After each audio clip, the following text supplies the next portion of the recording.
Hi guys! For today's video, andito kami sa Century Park Hotel para i-try yung kanilang Japanese buffet na Tsukiji. So ayan yung pricing ng kanilang mga buffet. Okay?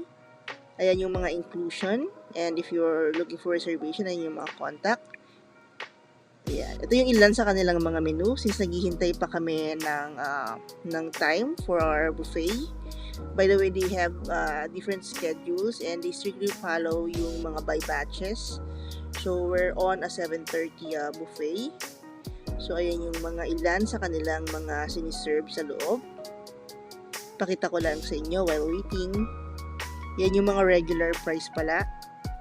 If you're opting to get their a la carte menu. Ayan.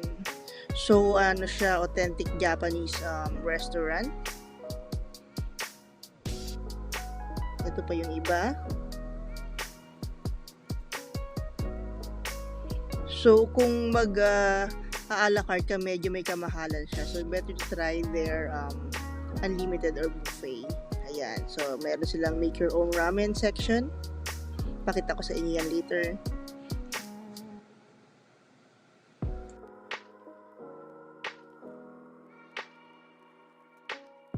Okay, so ayan, nag-start nang magpapasok for the 7:30 PM buffet. Ayan, ito yung entrance. And sa bungad, meron ng buffet setup. And sa right side, nandun din yung kanilang comfort rooms. And by the way, meron din silang mga different rooms or events area. Iba-iba yata yung capacity niyan. Pero yan, pwede kayong magpa-reserve. Okay. So, unang-una pa lang is yung kanilang sushi area. Puntahan natin yan later. Let's go to the main buffet setup. Ayan. Ito yung itsura ng loob. Hindi kalakihan yung place, pero medyo mahaba yung setup ng kanilang buffet. And ang ganda ng design ng place. Napaka-Japanese style.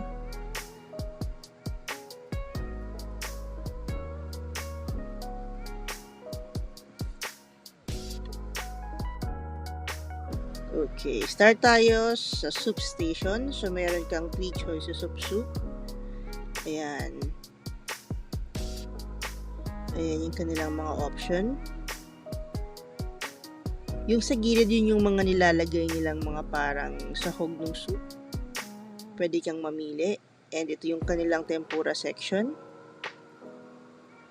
Ayan guys, so puno yung tempura, kalalagay lang.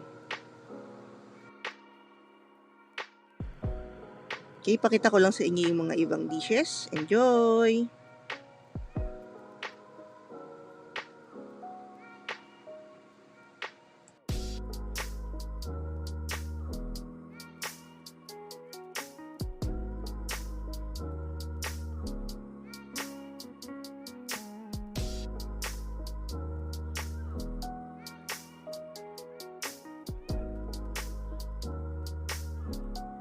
Okay, ito yung teppanyaki section nila. Dito ka magpapaluto ng grilled chicken, beef, or fish. Grilled salmon. So, hintayin mo lang and it will be served to you. Ayan. May agedashi tofu din sila. And ito pa yung iba.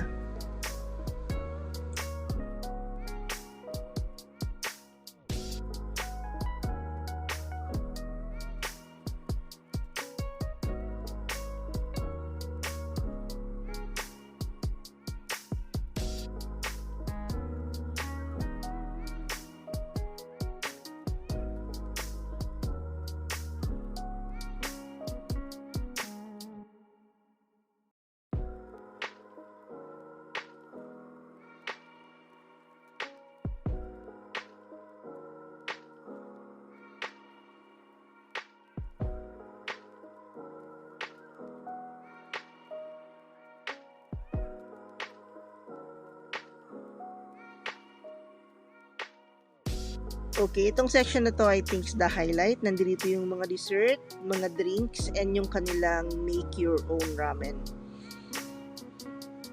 Ayan. Pakita ko lang sa inyo yung kanilang mga dessert selections.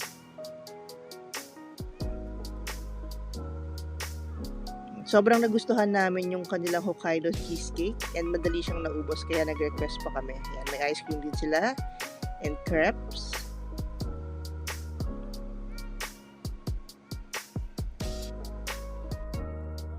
Same area ng dessert and drinks, yung kanilang make your own ramen. So ito yung mga selections ng pwede mong ilagay sa ramen na gagawin mo. Ayan. So marami silang options for the toppings. Ayan. Mamimili ka na lang.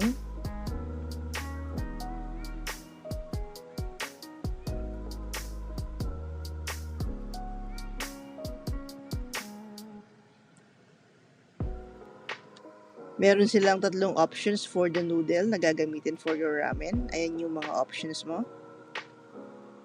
And sa right side, yung mga condiments and spices na pwede mong ilagay. So basically, ikaw yung magtitimpla. And they also have these 3 different types of broth na pangsabaw. Nagustuhan ko yung cheese, which is this one. Merong tonkotsu. And another one. Ang cool, diba? So, perfect yan, lalo na tag-uulan lately. Okay, going back to the entrance, andito yung salad station. Ito yung mga options for the salad.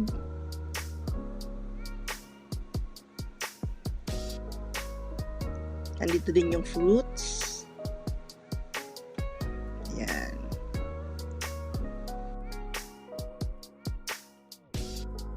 Ayan. Sa tabi ng salad station, yung sushi station nila na medyo naubos na yung iba.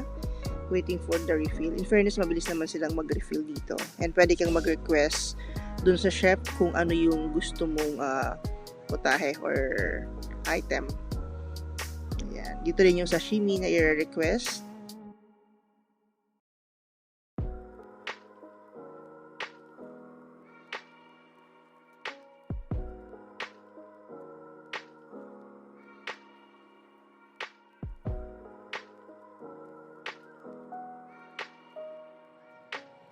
Okay, sa tabi naman yung mga authentic na Japanese appetizer. Ayan. Meron silang octopus, salmon, seaweed, potato salad, and others.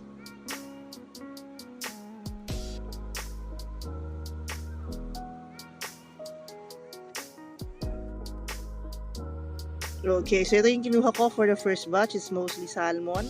Sobrang lalaki ng hiwa nila guys compared sa ibang mga buffet. And I also got the beef. At ito yung kay Bon, yung kanyang tempura. Ayan.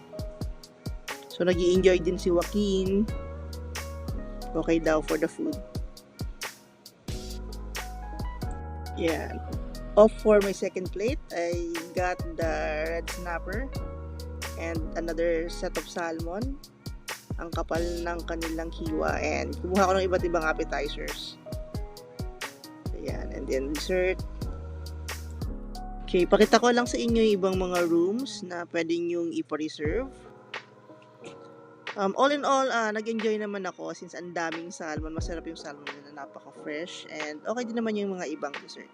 So, if you're looking for authentic Japanese cuisine, you may want to try this. Sulit naman yung bayad. That's it for our Tsukiji dining experience. Thank you for watching and see you on the next videos.